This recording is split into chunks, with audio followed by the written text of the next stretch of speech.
I'm a paramedic by trade, and VR wasn't even really on my radar. I mean, the last time prior to this that I had been in virtual reality was like the mid-90s, and I was in a VR thing in the mall and shooting the aliens out of the sky. What happened was Carly Brady, who's now my manager, had come to me because we were working on a different project. And she knew that I was that creative type that could use technology and leverage it in my class. I put the headset on, and I had said that my interest was in cardiology. And so we started, looking at anatomy stuff that was in there.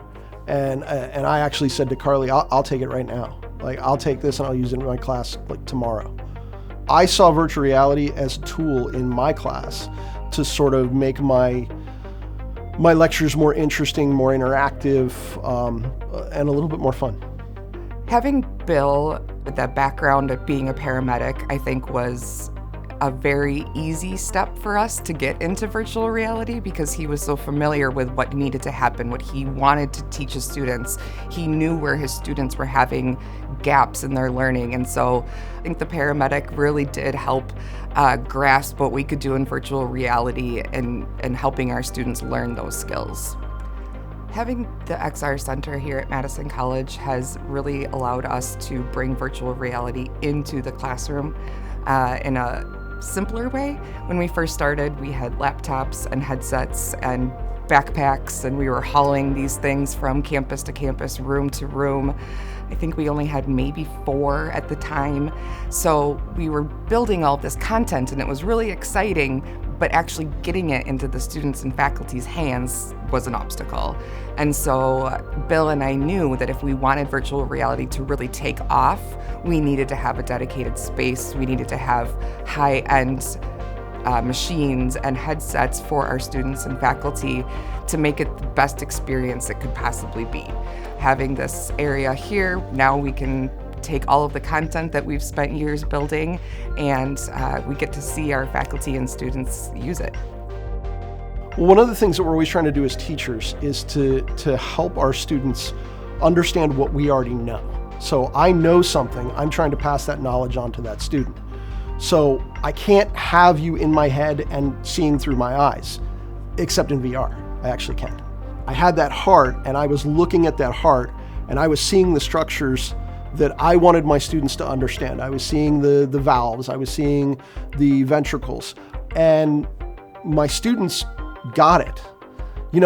I used to spend, after cardiology, my wife would say, oh, it's cardiology time, isn't it? Because she knew that I wasn't going to be home early, I was going to be home late, I was staying after class, I was coming in early, I was helping my students understand the concepts. Because they had a pretty tough time sometimes understanding, like, okay, if there's pressure inside the lungs, why does the blood back up into the heart and those kind of things. And I tried all kinds of ways, drawing out pumps and all of this kind of stuff. But with virtual reality, I could actually take that heart and go, okay, now you see the blood flow would come from here in the right atria, and then it would follow down into the right ventricle. And you see how the right ventricle is directly connected to the lungs. And they went, oh yeah, okay, we can see that. Now we understand, and that was the understanding that came from it, was like, oh, now I get to see what he's seeing.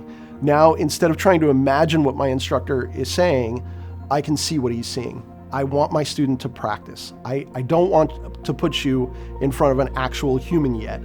Let's get you somewhere where we can practice. Now, what we've done traditionally is we've used mannequin simulation, which is fine. The mannequins are extremely expensive. You have to have like a vast knowledge of how to repair these things sometimes. But with virtual reality, it wasn't like that. Well, I could go to Acadicus and I could say, here are some of the things that I need. This is what I'm looking to do. And then with the help of their team, I was able to take those ideas that I had in my head and bring them out. And of course, my first one was dynamic cardiology. Dynamic cardiology is, what is it like to run a cardiac arrest? Okay, one of the most stressful times of your life is running a cardiac arrest as a paramedic. And so you want to do everything right. You want to make sure that you're not going to mess it up. You want to make sure that you're going to do everything you can for that patient. At the end, you want to make sure that you can say, hey, I did the absolute best I could. And everything that I did was the best I could do. So with virtual reality then, and that dynamic cardiology scenario, I was now able to take the student and place them into a cardiac arrest scenario and allow them to do it right, to do it wrong, and not just to see a mannequin, but to now see a condo that this elderly person lives in. And there's his wife standing over there. And there's pictures of his grandkids on the credenza, those kind of things. I wanted my student to feel like they were immersed in an actual call without having to bring them to that actual call. The first time I worked at cardiac arrest as a student, I was a brand new EMT. I was like days into being an EMT. And it was one of the most stressful experiences of my life. I had no idea what I was doing. Luckily, I had great paramedics around me that were able to help me and support me. But I was lost. And afterwards, I thought, did I do that all wrong? So bringing someone into virtual reality gives them that real experience. I think virtual reality and the XR Center at Madison College is putting Madison College on the map. We are right down the street from the University of Wisconsin-Madison that does wonderful things, but to my knowledge, they don't have an XR Center. We're teaching students in various programs that you probably wouldn't even think of that virtual reality is helping them with. So I think as the word gets out and we're able to show more efficacy as well with what we're doing with virtual reality here in the XR Center, I think that's just going to really put Madison College ahead of even four-year research universities.